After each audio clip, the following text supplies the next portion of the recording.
Good afternoon, the Honorable Premier, Good afternoon. Dr. Orlando Smith, Junior Minister for Trade, the Honorable Marlon Penn, our wonderful recipients. Good afternoon to you, and of course, the press. Thank you so much for coming.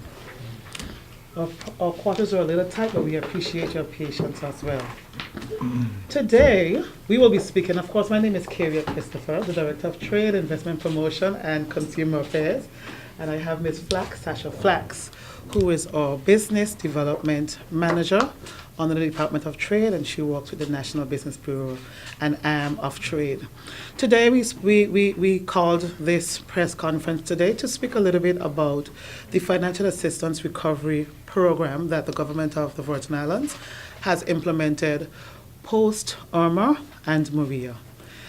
The general purpose of this grant or this financial assistance recovery is because we all know, I've been saying this for as long as I have been in this job, small businesses are the heartbeat of the economy. And we know that many of our small businesses had a hard hit, and the Premier as well as the Honorable Marlon Penn endorsed this grant program, and we wanted to give a small gift to this business community in order to give them a little hand up, holding their hands a little bit in trying to give them a jump start to getting their businesses back on the ground. So it's a very proud moment today for the Department of Trade, and also a very great moment for the government of the Virgin Islands, because it shows that they are committed to small businesses here in the British Virgin Islands. So without further ado, I will ask the Honorable Premier, Dr. Orlando Smith, to give us some brief remarks. Sir? Thank you, Karia. Good afternoon to everyone, to the press and also to the recipients. Thank you for coming. It was at the start of this administration on what year we said, 2012? 15, 11. Yeah, 11. When we decided as a government that we needed to pay more attention to the business development, right? And so we started many things, including a program within the Trade Department where persons could get loans to be able to start businesses. In fact, what we were trying to encourage is entrepreneurship and innovation, because we recognized we wanted to broaden and deepen the economy of the Virgin Islands, not just rely simply on tourism and financial services. Out of those programs, we got many good ideas coming up, right? Also, many ideas that did not actually succeed, but that's what business is all about. Get ideas, some work and some don't work. And I was quite thrilled with some of the ideas that came up. And what we needed to do was to continue the support of those people who came up with those kind of ideas.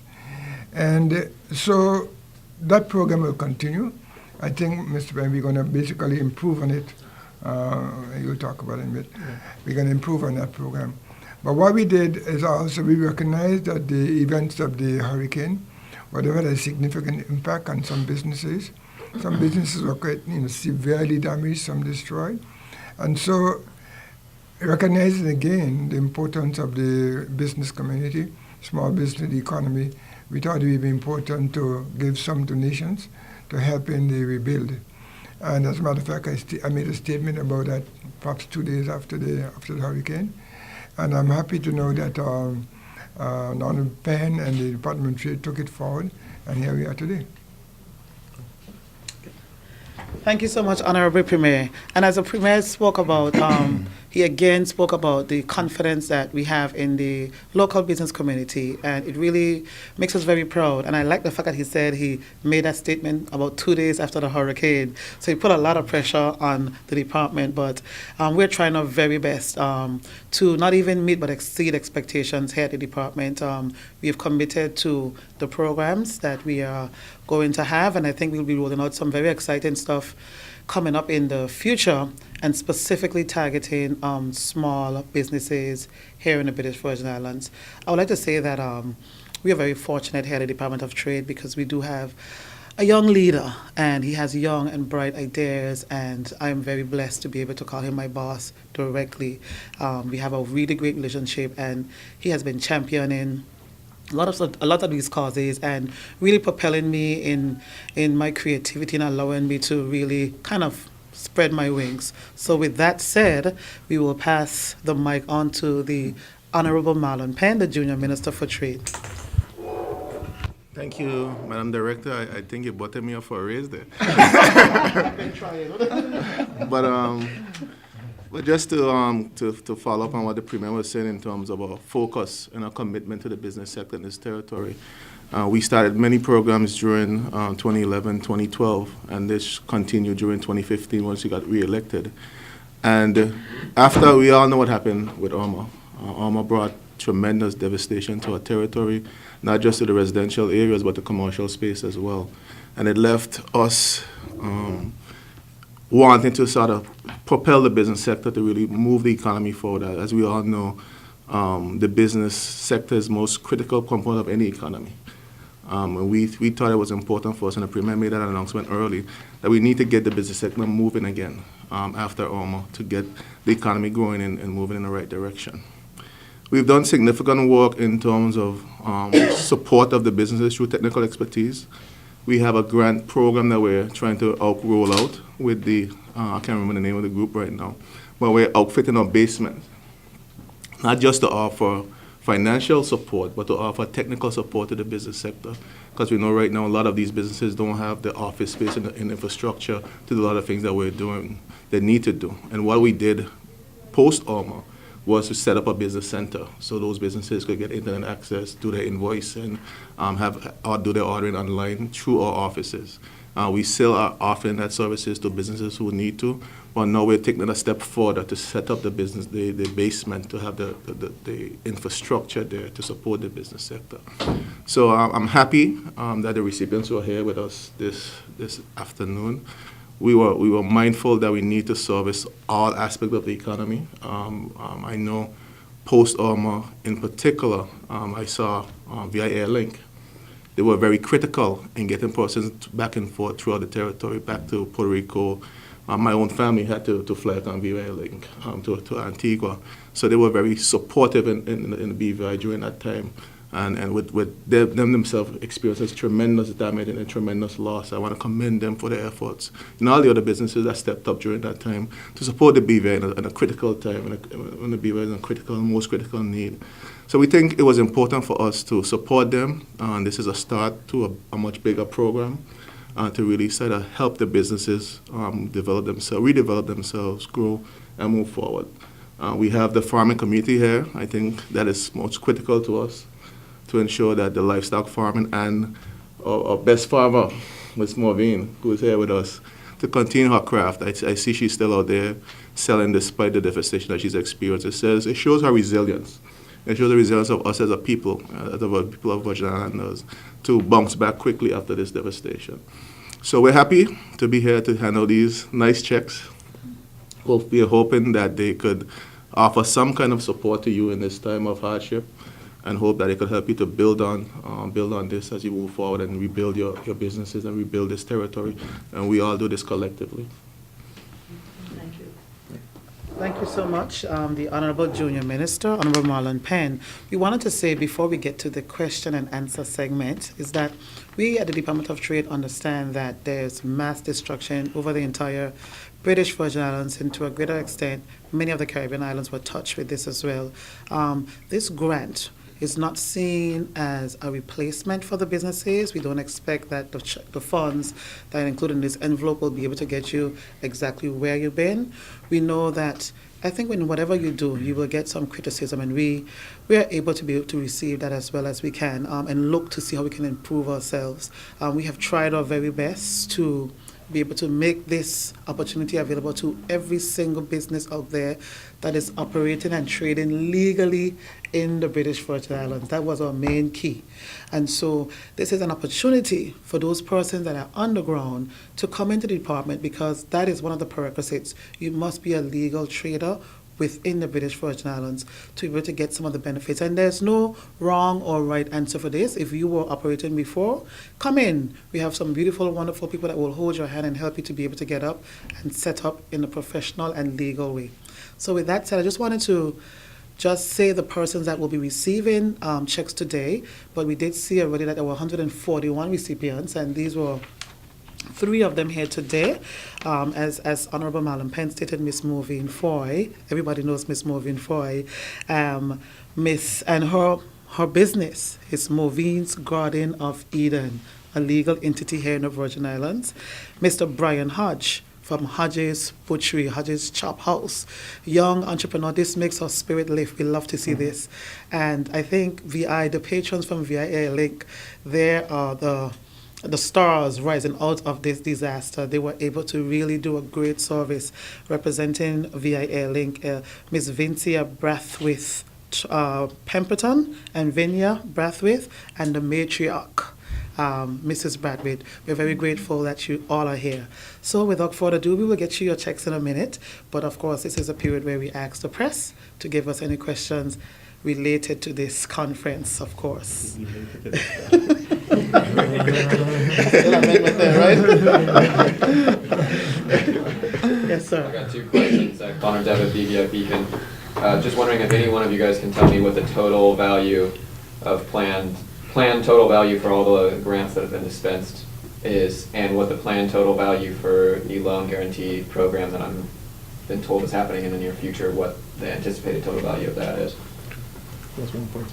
Okay, so the anticipated value is $1.5 million that will be given, not given out, but invested into the small business community here in the BVI. To date, I can tell you with certainty that we have given out $250,000 with grants. Mm-hmm. So that 1.5 million refers to the grants? That's inclusive. Yes, a Inclusive of the combination. grants and the loan guarantee? Yes, Okay. and any other investments within the small business program. So we'll have some things that we'll be rolling out in the near future. When do you guys plan to publish the list of names of people and the amounts that they've received?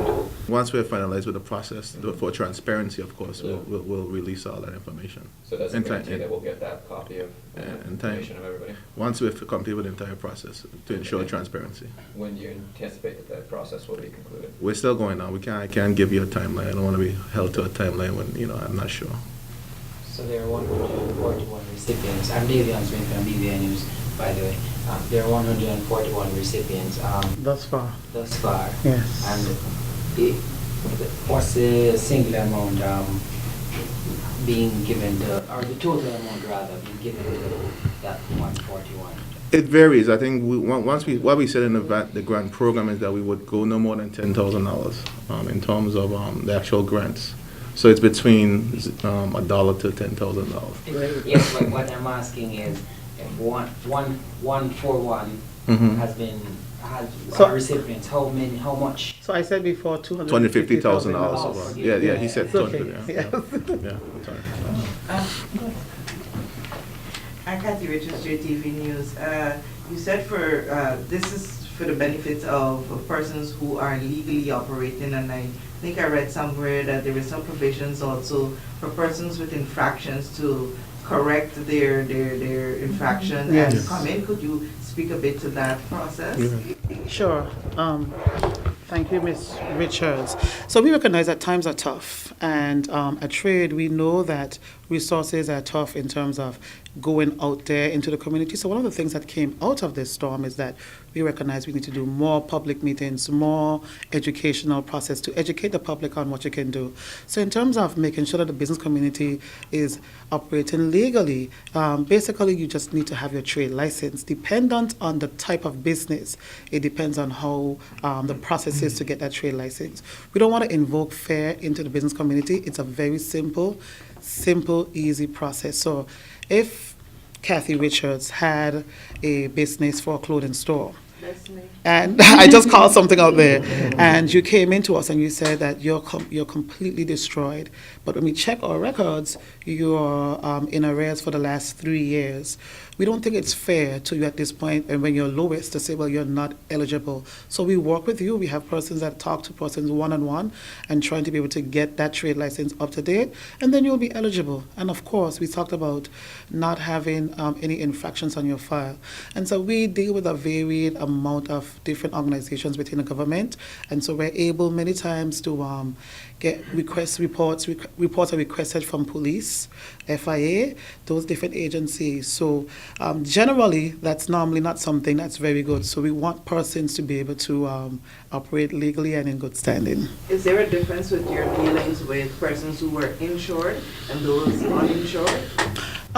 Yes and no. What we have found since this, perhaps from the flood, because we have been trying our very best to go out to the business community from the August floods, and I said this before, is over 70% of the small business community were not insured. So we recognize that's something that we need to work on. Ms. Flax has been doing a great job on educating persons one-on-one on the benefits of insuring their businesses, a type of insurance that they should be having to use, and kind of disappearing the fear. And persons have insurance and they worry that they'll be robbed, they're worried that they will take all their savings and pay into that. So we can see with fair certainty that we didn't have a lot of insured persons coming here asking for funds. I'll just add to that. One of the things that we've noticed in terms of business continuity insurance, because a lot of the damage that was caused to a lot of the businesses was through looting. A lot of businesses lost their inventory through severe looting, and then persons taking advantage of a bad situation, already bad situation. And a lot of these businesses, if they don't have the finances to get their inventory back up and running, they might have to shut down. So we thought it was important for us to create, some kind of cushion to help them at least to start to get their inventory rebuilt and help support them in that process, very hard process, considering the physical damage plus the emotional damage of having all your products looted. So something that we're thinking about, and I think we're currently going through a review process of our policies in the way that we operate as a department, is to ensure that businesses have business continuity insurance and how we could support them in ensuring that they have that type of insurance. I think that's one of the things that came out of the disaster in Cayman, where they had a whole revamp of the entire trade legislation. And one of the things is that you have to have business continuity insurance to help the businesses continue during these periods. Sorry, on the subject of business continuity, since the hurricanes, has the department done any survey, for want of a better word, about the businesses with the trade license that are still operating, and those that are still struggling? We have published a survey. We actually had scheduled meetings with the Hotel and Commerce Association. We had a meeting about 2 weeks ago to discuss that same issue, so we could get a feel in terms of the impact to the business sector here in the territory. We're looking at how many businesses are still in operation, how much staff has been laid off, of the intent to lay staff off, in terms of such we could get an idea of the impact economically from this storm. So we're going through that process right now. We're in close contact with the BVI Hotel and Commerce Association, and we're working in tandem to ensure that we get that proper data so we could bring out to the public. And it would help us to tweak our programs based on data-driven approach. Malika McPherson, Allentown newspaper. Ms. Christopher, just piggybacking on what you said in response to Kathy's question, you don't want to raise fear, and it's not that you don't understand the times, but there have been some rumors within the community that since Hurricane Irma and because of the looting, some corner shop bars have been established in areas, and they're not exactly legal. Trade usually does have ambit to enforce when it comes to this area.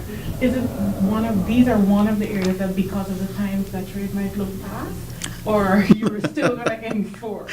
Yes, you are a reporter for a reason. Absolutely not. I don't know that we will look past and have a blind eye, because I don't know that the Premier, and I can't speak for him, he's right here, but I don't know that he would want to have just any businesses just in every corner, because that does not sell well for our tourism industry at all. We have heard about it. What I can say is that we had a staff meeting for that same purpose, of one of the purposes, on Monday, where we do have trade inspectors. I have now spoken to the powers that be to get more persons on the ground so that we can actually be able to inspect. So the issue that we're having now is, because it's not a small issue, we have to be able to have the manpower to go out there. But we have started, and we are on the ground, and we're trying to be able to get that. But we also work very much closely with environmental health. So these are areas that it's a combined effort, and we're trying our very much best to do it delicately and quickly. I think you wanted to jump in. Just curious if this program going forward is going to stay under the umbrella of the Trade Department, or be folded into the independent recovery agency that's going to be established through the recovery plan. Now, this is an established program within the Trade Department, within the Premier's office, which we established about several years ago, so in 2012. It will continue because I see it as important to be able to encourage entrepreneurship, innovation, be able to expand the economy. So this is separate and distinct from what will go on in the recovery. Is there a plan, just the reason I ask is there plans to audit the loan guarantee and grant program? I mean, in any program that the government does, I mean, there's a process of auditing. And I think we're open to an audit process. I think there's nothing to hide. I think our sole objective is to support the business sector. So I think the government has its process for auditing. I think there's the internal auditor, and then there's the auditor general who does audits as well. So the program is open for scrutiny. We're transparent about what we're doing. I think, like I said, our sole purpose is to support the business sector in the territory. In addition to that, though, one of the things that we've done as a department right after Irma is that we established a think tank committee that looked at potential business opportunities for persons within the BVI coming out of Irma. That report will be published by next week. Ms. George, I put you on the spot. I think we have a draft report, and the final report should be ready by next week so that we could share that with the minister and the members, and then we hopefully could make that public, where we feel we have some good ideas coming out of that think tank committee to sort of spark business development in the territory.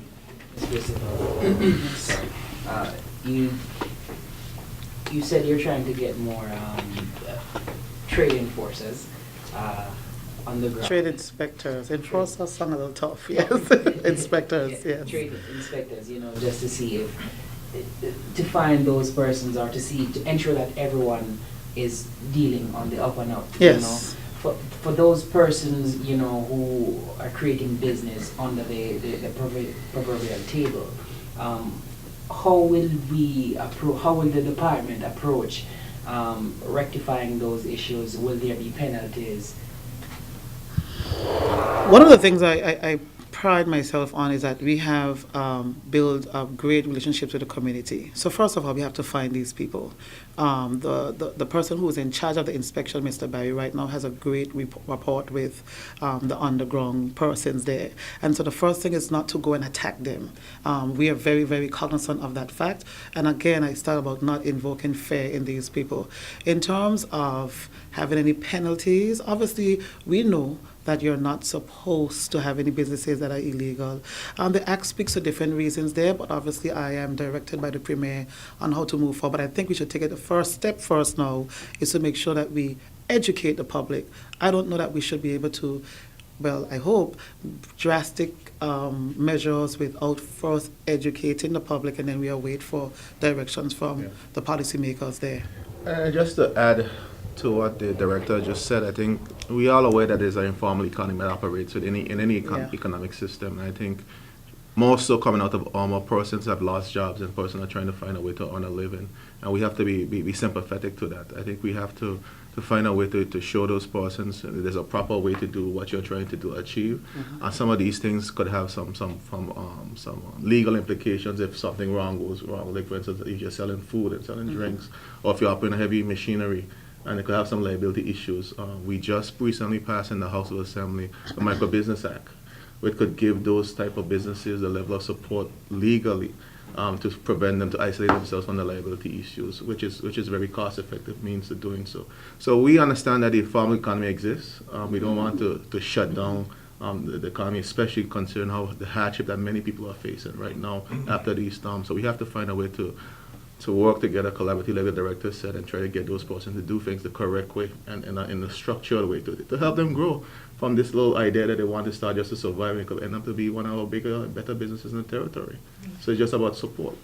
Quickly, Mrs. Christopher, apart from being legal as a business, are there any conditions that are applied to the persons who are benefiting from this donation, I would want to call it, from the government? And is there any monitoring and evaluation system in place that would say you don't collect my check today and jump on a plane tomorrow? That's a good question. That's a great question. Obviously, yes, we had to be able to verify that there were damages. So originally, obviously it's difficult to go to every single business, but we used our resources on the ground. They had to literally present the actual, in some of the bigger cases, we would actually go out and evaluate. Obviously, it's a tough job to decide, okay, you have this much damage, how can we best assist you to move on? So, and yes, they are very well aware. We, at very early after the hurricanes, were out on the grounds with our sneakers and our jeans, and we're going out into the community. And so that's important, so the business people understand that we're just not behind this. We are coming there, and they were very, very receptive to the idea of coming. And of course, because we now have the one-on-one counseling, we see a lot of businesses coming in saying, okay, we have this money, can you help us to say what's the next step? So people are being very responsible. So we know that some things that we're doing are actually working. It's a very proud moment for us here at the department. I was told one more question. Yeah, so what I'm saying is that people, after the check, will be coming in. We have a one-on-one counseling session. And they've been very, very honest and good, because I think that nobody expected this huge disaster. So if I get a few $1,000s from government, it would behoove me not to use it in a proper way. I'm not going to go and fly to Disney World for a week. So people have been, I am telling you, extremely responsible. And the best thing, even though it was a lot of pressure, the best thing that we've had is the gratitude when we get the letters and the calls and just the beautiful responses, because they didn't know where to turn. And so I think that for the little bit of resources that we have and that we've used so far, it has been a really good impact on the community. And I'm really blessed and privileged that the Premier and Honorable Junior Minister allowed us to do that. One more question. Honorable Ken, it would be remiss of the media to be at a trade event and not follow up on the consumer protection legislation that the Trade Department has been telling us is coming soon. Because we know since Irma, a lot of issues raised its ugly head, and not only small businesses, large businesses, the community in general, we're all affected. Even legislators are affected, and want to see this this bill or act ready. And I know you mentioned before in last year that members of the Trade Department traveled, or somebody came here. Can you give us an update, please? And one other, since I only have one question. One question. With 10 parts. One question with 10 parts. Part B would be, you mentioned that you're outfitting the basement. Yes. Just for clarity, you're doing a business incubator, because it sounds a lot like that. That's what it is. All right. And here I thought I got away from that question. but no, I think I have been, my position has been well chronicled. I have been working tirelessly since I've been appointed as the member in charge of trade and consumer protection. I think the whole issue of consumer protection legislation is critical. We were able to get that legislation drafted. It is now, there's a cabinet paper prepared for cabinet to make a decision for us to finalize that legislation.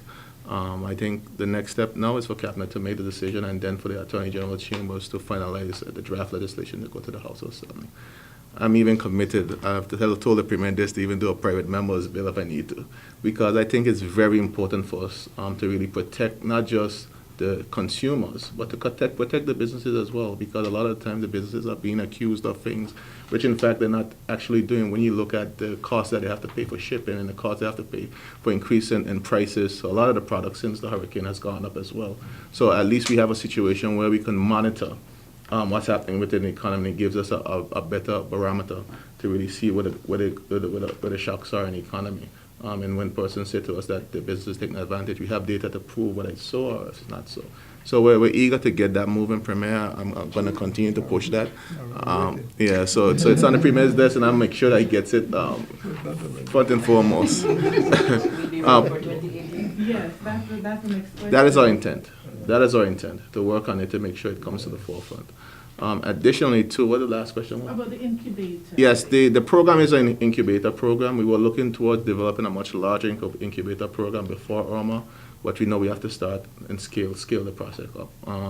We were blessed to have some support from a group out of the EU that is financing the program, the outfit, the equipment, and so forth. So we want to get that started so we can at least give the businesses of somewhere where they could get that level of support, get that start, that first start. We were able to see that incubation program work well in Eindhoven in Denmark, where you see many businesses that started out with a two-man shop and are now multinational businesses that started off on that one start. So we see the potential for it, and we're hoping that we could do the same here in the BVI, especially after Irma, with all these possibilities that are brewing out there. Thank you. Thank you, folks. Ms. Sasha Flax will give us our official closing, and then we will do an official handover with the Premier and Honorable Minister. Good afternoon, everyone. I would like to first thank the Honorable Premier and the Honorable Junior Minister Marlon Penn for facilitating this program. I'd like to thank the Director of Trade, Mrs. Kyria Christopher, for going above and beyond with the businesses and ensuring that this program was on stream. I'd like to thank the wonderful recipients this afternoon for taking time out of their busy schedule to come. And the press, thank you for coming to learn more about this program. And before I go, I would like to ask all of the business persons that can hear me now to go on to the BVI government website to fill in our survey so we can get some information about what is really happening and the status of the businesses. Thank you. Thank you. So we'll do our official handing over, and of course, recipient will be Miss Moving Foy. VIL Link, the star players after this hurricane. Yes. Thank you so much. Did a great job. Always do. Good. And last but not least, Mr. Hodge of Hodge's Butchery. I need to get our mutton back up and running. I need to get that outfit up and running. Good job. We ain't do the same. We gotta make it happen. We all together. Some romance going on here. Romance.